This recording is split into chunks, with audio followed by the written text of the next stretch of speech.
Hello friend, this is Aditya welcoming you get 90 plus सफलता का station. और आज मैं आपको बताने वाला हूँ गोल गोल चैप्टर घुमाने वाला, जिसका नाम है सर्कल। और आखिर क्यों आपको सर्कल में होती है इतनी प्रॉब्लम्स। तो चलिए शुरू करते हैं बिना समय गवाए। पर उससे पहले अगर आप इस चैनल पर नए हैं तो प्लीज़ मेरे चैनल को सब्सक्राइब कर दें, वीडियो को लाइक करना मत भूलिएगा।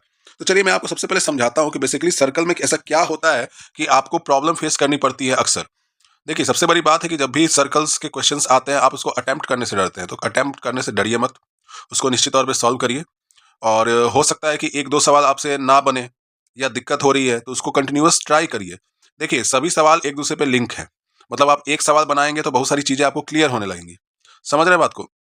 जैसे बहुत सारे सवाल हैं, उन कुछ सवालों को मैं सॉल्व करूँगा। तो सबसे पहले हम बेसिक चैप्टर्स के बारे में जानते हैं कि सर्कल एक्चुअली कहता क्या है। तो हम जानते हैं सर्कल क्या होता है, कोई भी एक क्लोज़ फिगर इस टाइप का रहता है जिसको सर्कल कहते हैं।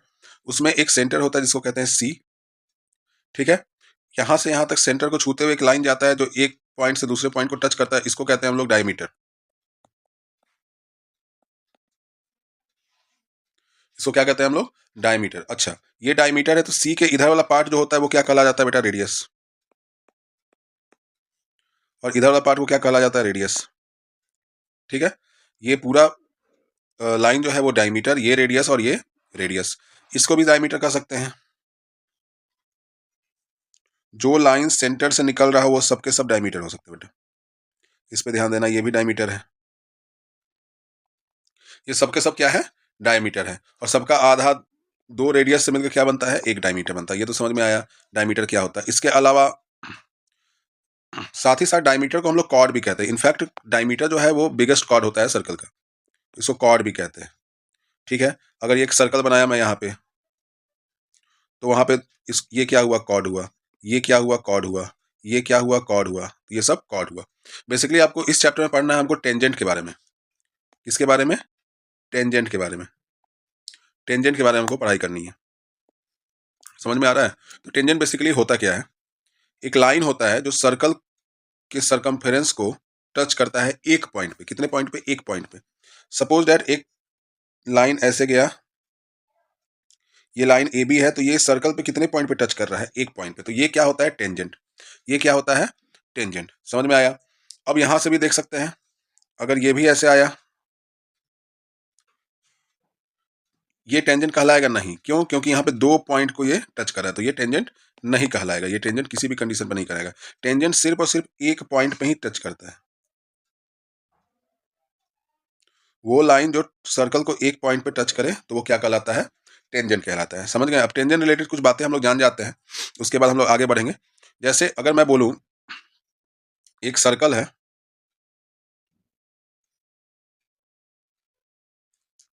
और सर्कल के बाहर एक पॉइंट है पी। अगर मैं बोलूं इस पॉइंट से टोटल कितने टेंजेंट निकलते हैं, तो आपका जवाब होना चाहिए सर किसी एक्सटर्नल पॉइंट से दो टेंजेंट निकल सकते हैं। दो के अलावा कोई टेंजेंट नहीं निकलेगा बेटा। किसी एक्सटर्नल पॉइंट से दो टेंजेंट निकल सकते हैं, दो के अलावा कोई टेंजेंट नहीं निकल सकता है।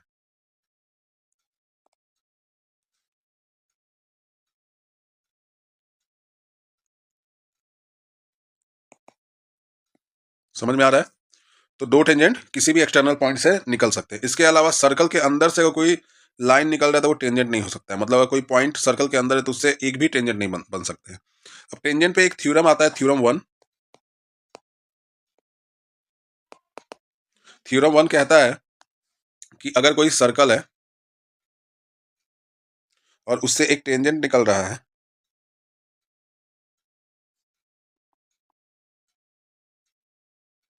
उससे एक टेंजेंट निकल रहा है, तो प्रूफ करना है ये जो टेंजेंट है और इधर से अगर एक रेडियस इसको आके मीट कर रहा है इस पॉइंट पे, तो हमको प्रूफ करना है कि टेंजेंट और रेडियस आपस में कितना डिग्री बनाता है? 90 डिग्री बनाता है। तो चलिए इसका नाम लिख देते हैं। जैसे हुआ ये ए, ये बी, ये सी और ये डी, सी डी बी ए। समझ गए बात को? तो हमको क्या प्रूफ करना है? We have to proof we have to proof that angle A B C is equal to 90 degree. हमको ये प्रूफ करना है। ठीक है?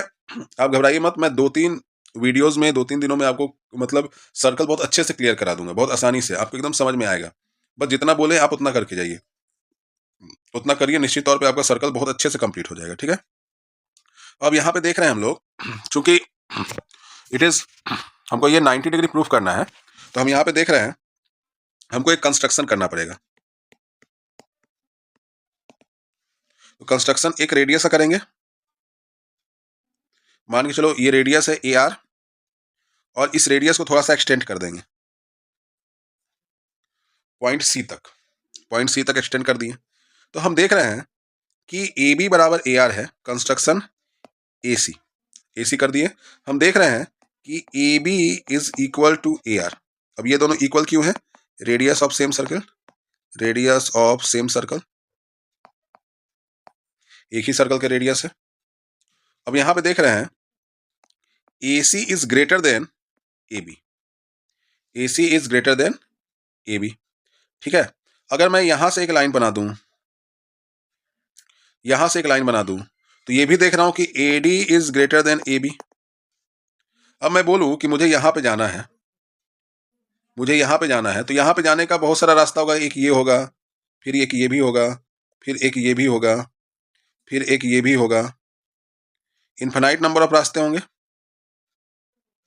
बहुत सारे रास्ते होंगे। पर मैं बोलूं कि सबसे छोटा रास्ता कौन सा होगा, तो मैं देखूंगा, आप बोलोगे सर जो सबसे छोटा रास्ता होगा वो बीच में होगा, 100% वही होगा। ये जो रास्ता है ये सबसे छोटा रास्ता है, और सबसे छोटा रास्ता सीधा होता है, ये आप भी जानते हैं।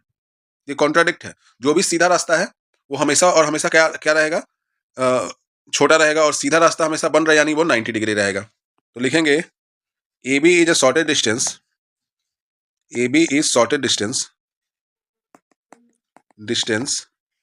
From point B on tangent to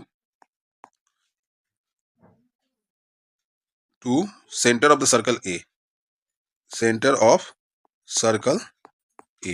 Therefore, it is perpendicular to DC, and it form 90 degree. I hope आपको पहला थ्योरम समझ में आया। तो इसको प्लीज नोट डाउन कर लीजिए। नेक्स्ट थ्योरम की तरफ बढ़ते हैं और नेक्स्ट कॉन्सेप्ट की तरफ बढ़ते हैं, एकदम आसानी से आपको सारी चीजें समझ में आएंगी। सो फ्रेंड्स, इस जो थ्योरम हमने बताया अभी आपको, उस थ्योरम पे बहुत इंपॉर्टेंट क्वेश्चंस बनते हैं। सबसे पहले उस थ्योरम का याद करने वाला पार्ट ये है कि कोई भी सर्कल पे अगर टेंजेंट बनता है तो वो रेडियस से 90 डिग्री का एंगल बनाता है। ये बात हमेशा आप याद रखिएगा। जैसे ये सर्कल है, ठीक है, और यहां से अगर ये टेंजेंट जा रहा है तो इस सेंटर से इसकी जो दूरी होगी वो रेडियस होगी, और वो हमेशा कितनी डिग्री का कोण बनाएगा? वो हमेशा 90 डिग्री का कोण बनाएगा। इसमें बहुत सारे क्वेश्चंस बनते हैं। जैसे मैं आपको क्वेश्चन बनाता हूँ एक, जैसे यहाँ पे क्वेश्चंस दिया हुआ है, मैं वहाँ पे सॉरी क्वेश्चन अपलोड करना भूल गया। ये क्वेश्चन दिया हुआ है, ये क्वेश्चंस, इसको करने से पहले एक और बना देता हूँ।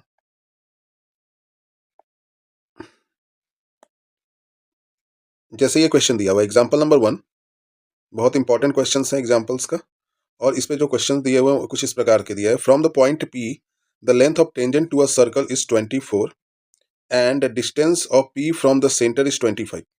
फ्रॉम पॉइंट P मतलब एक सर्कल है, ठीक है, और उस सर्कल के बाहर कोई एक्सटीरियर पॉइंट है P, और उस P से the length of the tangent to the circle from point P the length of tangent to the circle is 24। यहां से जो सर्कल का जो ये टेंजेंट है इसका जो लेंथ है ये कितना है? 24 सेंटीमीटर है, ठीक है। And distance of P from the centre, अब यहाँ पे कोई ना कोई सेंटर होगा, और सेंटर से P का जो डिस्टेंस है बाबू वो कितना है? मैं फिर से एक बार समझा देता हूँ आपको, जैसे अच्छे से फिगर नहीं बना। जैसे मैं बोल रहा हूँ कि ये क्वेश्चन जो है इसमें दिया हुआ है कि फ्रॉम अ पॉइंट P, किसी पॉइंट P से, कोई पॉइंट P है सर्कल के बाहर, ये सर्कल है, इस सर्कल के बाहर पॉइंट P है।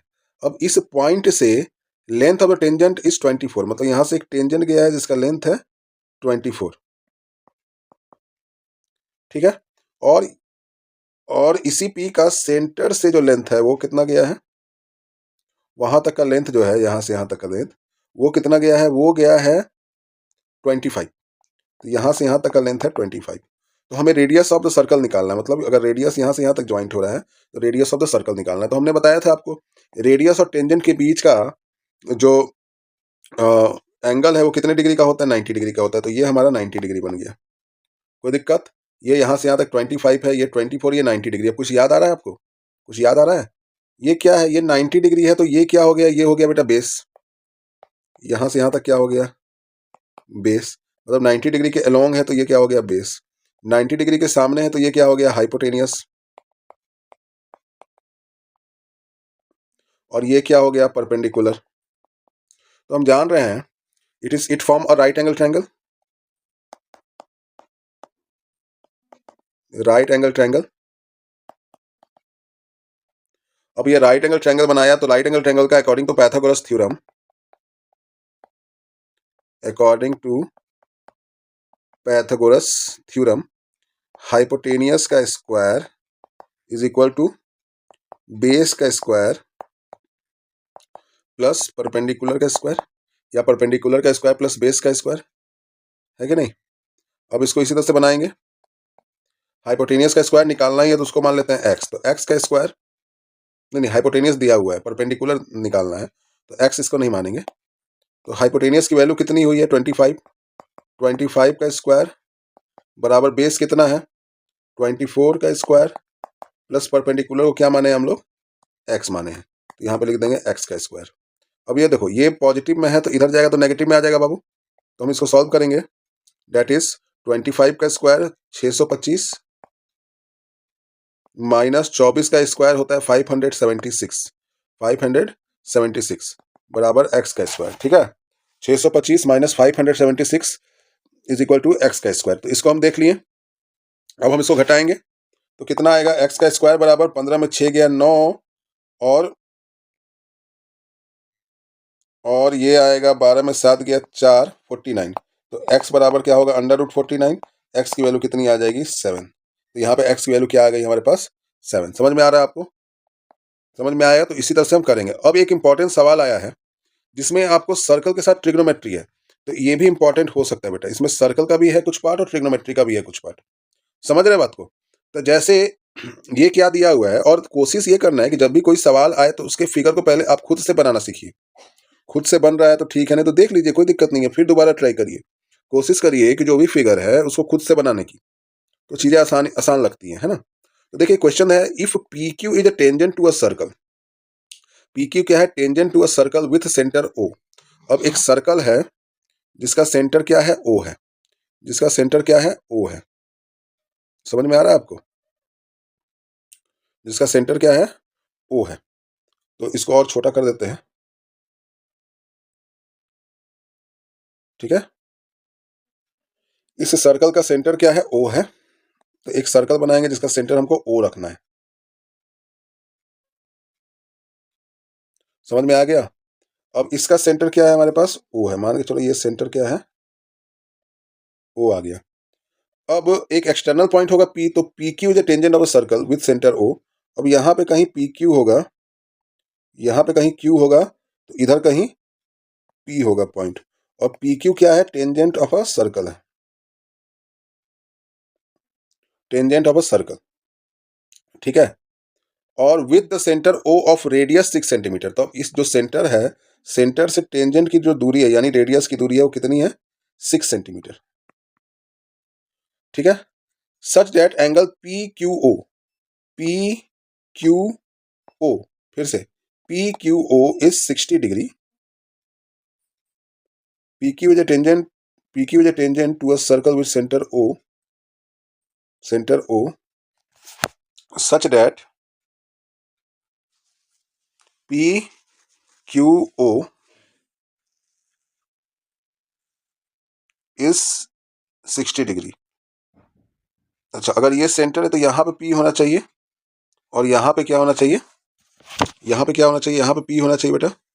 क्यों अब पी यहाँ पे मैं कर रहा हूँ वो समझने की बात है। देखो, ये बोल रहा है पी क्यू ओ, तो अगर मैं इसको पी मान लेता, मैं फिर से बता रहा हूँ आपको, अगर मैं इसको पी मान लेता और इसको ओ क्यू मान लेता, इसको क्यू मान लेता तो चीज़ें गलत हो जाती। क्यों? क्योंकि ये तो हम जान रहे टेंजेंट और ये कितना डिग्री बनाता है, 90 डिग्री, और यहाँ पे 60 डिग्री बोल रहा है, यानी पी ये है और क्यू ये है। तो हम इसको पी मान लेते हैं और इसको क्यू मान लेते हैं, इसको क्यू मान लेते हैं, इसको पी मान लेते हैं। समझ में आ गया आपको? अब यहाँ पे क्या दिया हुआ है, P Q O, P Q O. तो पी क्यू ओ यानी यहां से एक लाइन गया होगा ऑफ कोर्स, और पी क्यू ओ जो है, पी क्यू ओ जो है वो कितने डिग्री है, 60 डिग्री। तो हमें क्या निकालना है, हमें फाइंड आउट करनी है the length of the tangent P Q, मतलब पी और क्यू का लेंथ निकालना है, मतलब इसकी वैल्यू निकालनी है, लेंथ की वैल्यू। तो लेंथ को हम एक्स मान लेते हैं, और and the line O Q, और ओ क्यू को भी निकालना है, तो ओ क्यू को हम मान लेते हैं वाई। ओ क्यू को क्या मान लेते हैं, वाई। ये वाई आ गया। अब देखते हैं कैसे बनेगा। बहुत आसान तरीके से बन सकता है बेटा ये, इसको ध्यान देने वाली बात है। देखो यहाँ पे दो अननोन है, अगर एक अननोन रहता तो हम आराम से पाइथागोरस थ्योरम लगा के बना सकते हैं, पर यहाँ पे दो अननोन है, तो हम किसका प्रयोग करेंगे, ट्रिग्नोमेट्री का प्रयोग करेंगे। ये क्या है, 90 डिग्री है, इस 90 डिग्री का, और ये 60 डिग्री है, ठीक है। तो अगर ये थीटा है तो ये इसका परपेंडिकुलर ये हुआ, इसके सामने वाला परपेंडिकुलर हुआ, और यहाँ क्या हुआ, बेस हुआ। तो परपेंडिकुलर अपॉन बेस वाला फॉर्मूला क्या होता है, टेन थीटा का होता है। टेन थीटा बराबर पी बाई बी होता है।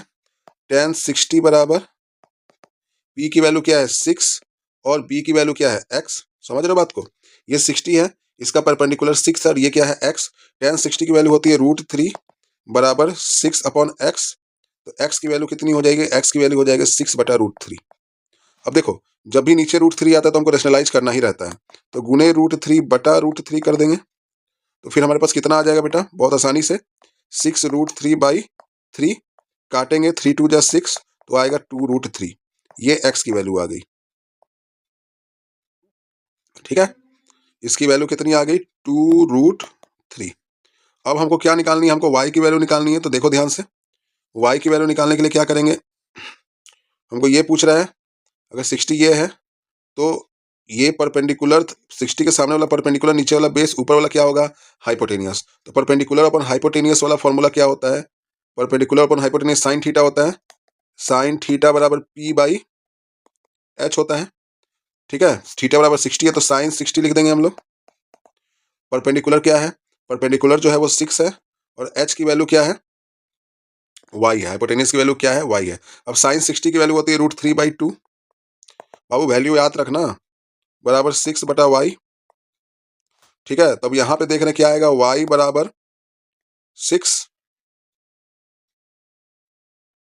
अपॉन √3 गुने 2, है ना। तो y बराबर 12√3। अब इसको भी रेशनलाइज करते हैं, y बराबर 12/√3 गुने √3/√3। अब इसको सॉल्व करेंगे तो कितना आएगा, 12√3/3, 3 4 जा 12, तो y की वैल्यू कितनी आ जाएगी, 4√3। तो हमारे पास y की वैल्यू कितनी आ गई, 4√3। तो इस तरीके से आप इसका सॉल्यूशन निकाल कर सकते हैं। आप इसको नोट डाउन करिए, समझ में आ रहा होगा आपको। चलिए और कोई क्वेश्चन दिया है कि नहीं उसको देखते हैं। चलिए और एक क्वेश्चन करते हैं। क्वेश्चन क्या दिया हुआ है, बहुत अच्छा क्वेश्चन है। जैसे बेस आपको मजबूत रखना है, बेस आपको मजबूत रखना है। देखो इस क्वेश्चन, ये क्वेश्चन तो दिया पर इसका फिगर नहीं दिया है। A B is a tangent drawn from a point A to a circle with centre O. एक टेंजेंट बनाया गया सर्कल के ऊपर। Tangent A B is drawn from a circle, tangent drawn from a point A. एक tangent बनाया गया किस point से, ए पॉइंट से, ठीक है। ए पॉइंट से क्या बनाया गया, एक टेंजेंट बनाया गया। ए पॉइंट से एक टेंजेंट बनाया गया, कहां तक,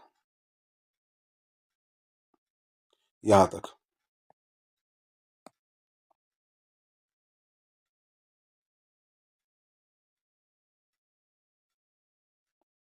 ठीक है।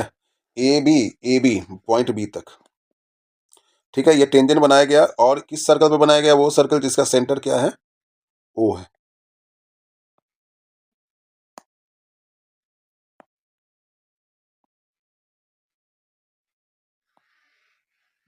ओ है, ठीक है। B O C is a diameter of the circle. अब बी ओ सी मतलब यहां से कोई गया है, ये सी पॉइंट तक गया है, तो ये बी ओ सी क्या है, डायमीटर ऑफ द सर्कल है। And A O C, A O C मतलब 120 डिग्री दिया हुआ है। ए ओ सी मतलब यहां से ऐसे गया है, एक लाइन है, और ये जो है ये 120 डिग्री दिया हुआ है आपको। समझ में आ रहा है? Then find angle A O A B. O A B यानी हमको इसकी वैल्यू निकालनी है। तो बेटा बहुत आसानी से बनेगा, फिगर में ही बन जाएगा, ध्यान से देखिएगा। दिस वन इज 120, ये क्या है, ये 120 है। और हम जान रहे हैं कि यहां से यहां तक कितने डिग्री का कोण रहता है, यहां से यहां तक है 180 डिग्री का कोण, जिसमें से यहां से यहां तक 120 ही है। तो ये कितना बचेगा, ये 180 माइनस 120, दैट इज कॉल्ड 60 आ गया। अब ये हम जानते हैं ये कितने डिग्री का कोण होता है, टेंजेंट और रेडियस के बीच का एंगल कितना होता है, 90 डिग्री। तो ये 90 डिग्री आ गया। एक्स की वैल्यू एंगल सम प्रॉपर्टी से आप नहीं लगा दीजिएगा, आराम से लगा दीजिएगा। Angle x plus 60 plus 90 is equal to 180 degree. ठीक है, angle x plus 9 6 15 is equal to 180 degree. X बराबर 180 डिग्री माइनस 150, 30 डिग्री। कितनी आ गई वैल्यू, 30 डिग्री। समझ में आया आपको? इसी तरीके से बनाना है क्वेश्चंस को। तो ये कुछ क्वेश्चंस थे। सो फ्रेंड, आई होप आपको ये वीडियो समझ में आया। अगर वीडियो समझ में आया तो प्लीज़ यार वीडियो को लाइक करें, सब्सक्राइब करें चैनल को, इसको शेयर भी करें। और सर्कल में यही कुछ बेसिक चीज़ें हैं जिसको ध्यान में रखना है। सबसे पहले आपको ध्यान में ये रखना है कि टेंजेंट्स और रेडियस ऑफ द सर्कल के बीच में कोई डिग्री का कोण होता है तो वो 90 डिग्री का कोण होता है। इस चीज़ को आप ध्यान में रखिए और इस पर क्वेश्चन करिए। नेक्स्ट में आपको मैं फिर से और भी कुछ क्वेश्चंस कराऊंगा ताकि और भी बेस क्लियर हो जाए आपका सर्कल का। और बिना बेस क्लियर कराए मैं कहीं जाने वाला नहीं हूँ, पक्का है। 2-3 क्लासेस में आपका पूरा सर्कल का बेस क्लियर हो जाएगा। मिलते हैं आपको नेक्स्ट क्लास में, तब तक के लिए जय हिंद, जय भारत।